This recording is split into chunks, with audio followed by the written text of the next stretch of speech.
ইয়া রব, আমি খুব ক্লান্ত।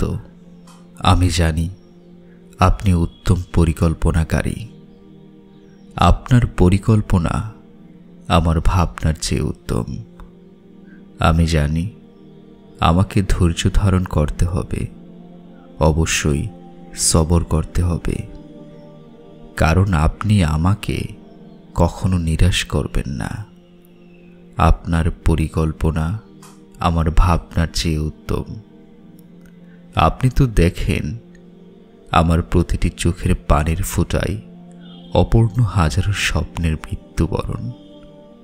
ইয়া রব, আমি তো জানি আমার প্রতিটি দীর্ঘ শ্বাসে লুকানো কষ্টকে আপনি একদিন আনন্দের কণায় পরিণত করবেন ইনশাআল্লাহ।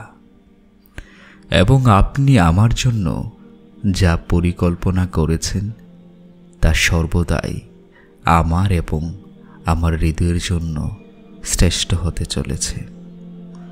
ইয়া রব, আমাকে আপনার দয়ার অন্তর্ভুক্ত করুন। আপনার পরিকল্পনা আমার ভাবনার চেয়ে উত্তম। আলহামদুলিল্লাহ আলা কুল্লি হাল।